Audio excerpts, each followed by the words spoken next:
Hello friends, welcome back to Gupta smart classes.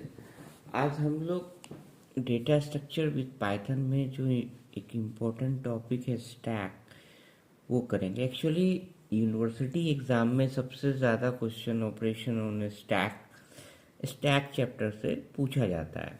ठीक है, तो अगर पूछा जाए कि व्हाट इज स्टैक या ऑपरेशन ऑन स्टैक या स्टैक से रिलेटेड कोई भी क्वेश्चन पूछेगा तो हमें पहले स्टैक का डेफिनेशन लिखना है।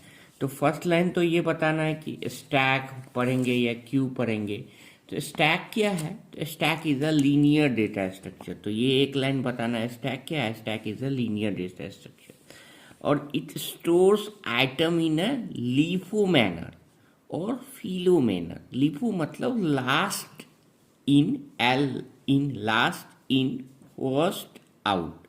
ठीक है, तो जैसे हम कोई भी पार्टी या कहीं पे भी खाने के लिए जाते हैं तो प्लेट का एक के ऊपर प्लेट दूसरी प्लेट रखी रहती, तो वो क्या है? एग्जाम्पल ऑफ स्टैक है। देखिए, 1 प्लेट, 2 प्लेट, 3 प्लेट, 4 प्लेट लिखी रखी। तो जो लास्ट इन हुआ, जो सबसे वो फर्स्ट आउट हुआ, मतलब ये से ऊपर सबसे लास्ट में कौन आया? फोर्थ आया। फोर्थ प्लेट आया तो वही कोई लेने के लिए आएगा लंच और डिनर, तो वो कौन सा प्लेट लेके जाएगा? Fourth one. तो इसीलिए इसको बोलते हैं लास्ट इन फर्स्ट आउट या फर्स्ट इन लास्ट आउट। जो फर्स्ट में इन हुआ वो तो सबसे लास्ट में आउट होगा, तो इसीलिए इसको फिलो भी बोलते हैं। तो स्टैक डेटा जो है लीफो मैनर में स्टोर करता है, ये लिख देना। फिर पूछेगा ऑपरेशन ऑन स्टैक। तो 4 ऑपरेशन होते हैं: पुश, पॉप एंड डिस्प्ले। ठीक है, तो पुश का मतलब क्या होता है? इंसर्टिंग एन आइटम, मतलब कोई भी वैल्यू को हमें इंसर्ट करना हो स्टैक में, तो उसके लिए कौन सा ऑपरेशन यूज करेंगे? पुश। सेम वे पॉप का मतलब क्या होता है? Remove an item. ठीक है, पीक पीक नहीं, जनरली नहीं पूछते। पीक में जो टॉप मोस्ट आइटम होता है वो बताया जाता है। ठीक है, तो हमें पुश और पॉप को ही कंसंट्रेट करना है। तो अब इसके एक सिंपल सा एक एग्जांपल ले लेंगे, उसके बाद ये ज़्यादा अच्छे से समझ में आएगा। एक स्टैक ले लिए जो एम्प्टी है। देखिए, इसमें कोई भी वैल्यू नहीं है। कितने स्पेस है? 1 2 3 4 5। तो मैक्स साइज इसका कितना है? 5। इसको मैक्स साइज एक वेरिएबल ले लिए, उसमें बता रहे हैं कि इसकी साइज कितनी है, तो 5 है। जब स्टैक एम्प्टी है तो उसको डिनोट करने के मतलब कैसे पता चलेगा कि स्टैक एम्प्टी है? तो एक वेरिएबल बाय कन्वेंशन टॉप लेते हैं और टॉप को -1, मतलब -1 ये बता रहे हैं। देखिए, इंडेक्सिंग कहाँ से स्टार्ट होता है? 0 1 2 3 4, 0 से स्टार्ट होगा। तो अगर कोई एलिमेंट आ जाएगा तो इंडेक्स क्या हो जाएगा? 0। तो कोई भी एलिमेंट नहीं है, इसीलिए उसका इंडेक्स क्या रखते हैं? -1 रखते हैं। ठीक है, सिंपल है। अब जैसे ही कोई एलिमेंट इंसर्ट करेंगे इसमें, यानी पुश ऑपरेशन करेंगे, तो क्या होगा? वैल्यू 1 से इंक्रीमेंट हो जाएगा, टॉप की वैल्यू। तो जैसे सपोज हमें ये वैल्यू इंसर्ट कराना है 10 20 30 40। तो जैसे ही हम 10 की एंट्री करेंगे तो टॉप की वैल्यू क्या हो जाएगी? 0। ठीक है, -1 +1 0। फिर जैसे ही 20 आएगा तो टॉप की वैल्यू क्या हो जाएगी? 0 + 1 1। 30 आएगा तो टॉप की वैल्यू क्या हो जाएगी? 2। इसी तरह आपको सारा ऑपरेशन दिखाना है। तो हम यहाँ तक कहाँ से जाएंगे? 50 आएगा तो टॉप की वैल्यू क्या हो जाएगी? 4 हो जाएगी। तो हम क्या देख रहे हैं? ये जो 4 है,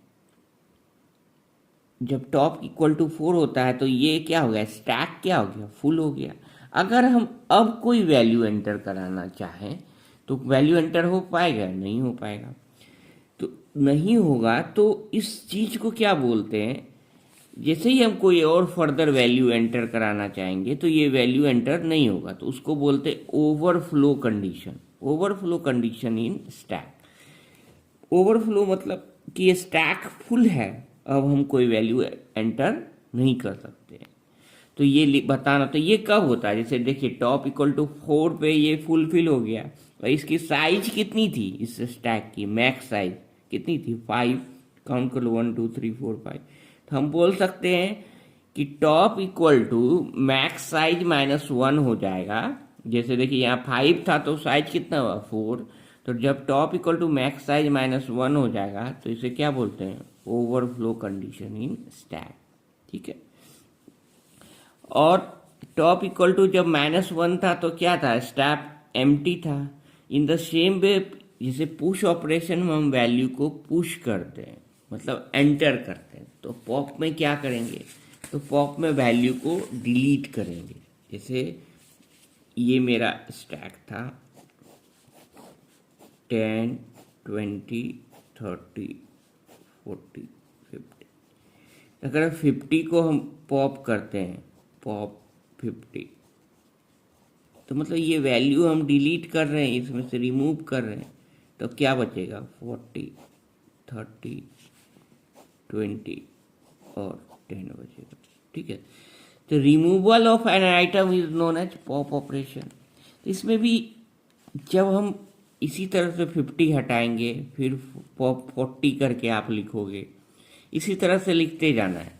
तो इसी तरह डॉट डॉट डॉट करके लिखेंगे तो एक स्टेज आएगा जब ओनली 10 बचेगा, ठीक है। फिर जब हम पॉप 10 लिखेंगे तो क्या बचेगा, सिंपली ब्लैंक। तो जब ब्लैंक बचेगा तो उस टाइम में टॉप इक्वल टू क्या होता है -1, ये पहले भी बताएं। अब कोई पॉप ऑपरेशन पॉसिबल है, पॉप ऑपरेशन मतलब रिमूव एन आइटम, तो हम कोई वैल्यू इसमें रहेगा ही नहीं, तो हम कोई वैल्यू रिमूव नहीं कर सकते, तो नहीं कर सकते तो टॉप इक्वल टू क्या है -1 है। तो उस कंडीशन को जब कोई वैल्यू हम है ही नहीं स्टैक में और हम कुछ रिमूव नहीं कर सकते थे, तो उस कंडीशन को हम बोलते हैं अंडरफ्लो कंडीशन। तो टॉप इक्वल टू -1 होगा तो उसे क्या बोलेंगे, underflow condition. Stack is empty, ऐसे बता देना है, वी कैन नॉट डिलीट, ठीक है। अब इसी का एल्गोरिदम लिखना है जो हम पढ़े पुश और पॉप का, ये इंपॉर्टेंट है, इसी को एग्जाम में लिखना है, उसके बाद एग्जाम्पल दे देना है। तो पुश ऑपरेशन में क्या होगा, पढ़े थे इफ टॉप गेटर, पहले हम कंडीशन चेक करेंगे कि पुश कब होगा, मतलब वैल्यू को ऐड करना है, तो वैल्यू ऐड करने के पहले चेक करेंगे कि स्टैक में जगह है, एम्प्टी है, एम्प्टी मतलब कोई भी प्लेस खाली है, खाली होगा then only we are able to add the item. तो अगर स्टैक फुल है तो हम ऐड नहीं कर सकते हैं, तो उसी तरह लिख देना, कंडीशन चेक करेंगे if top greater than equal to max size -1, मतलब स्टैक फुल है, तो अगर स्टैक फुल है तो राइट स्टैक इज ओवरफ्लो। अगर ये कंडीशन नहीं है मतलब फॉल्स है, अगर top greater than equal to max size -1 नहीं है, तो मतलब स्टैक में क्या है, प्लेस है, खाली जगह है। तो जैसे ये खाली जगह है तो जैसे ही हम वैल्यू इंसर्ट करते थे, जैसे देखिए इसमें 10 इंसर्ट करते थे तो टॉप की वैल्यू क्या हो जाती थी, एक इंक्रीमेंट हो जाती थी, तो टॉप इक्वल टू क्या हो जाएगा, टॉप +1।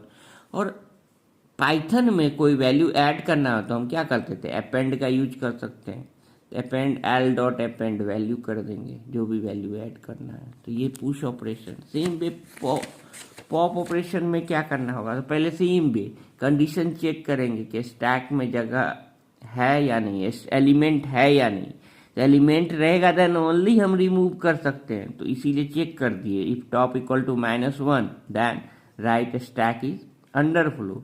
अगर ये कंडीशन फॉल्स है मतलब टॉप एम्प्टी नहीं है, इफ के दो ही होते नहीं, यस और नो, तो मतलब स्टैक एम्प्टी नहीं है मतलब कोई वैल्यू है, तो वैल्यू है तो हम we can remove the item, तो हम क्या कर सकते हैं, एल डॉट पॉप वैल्यू को निकाल दिया और टॉप की वैल्यू को क्या करेंगे, 1 से डिक्रीमेंट कर देंगे, तो टॉप इक्वल टू क्या हो जाएगा, टॉप -1।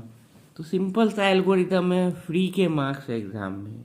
कोई भी डाउट हो operation on stack you can ask in the comment section. अगर लेक्चर पसंद आए तो लाइक कीजिए। Thank you very much.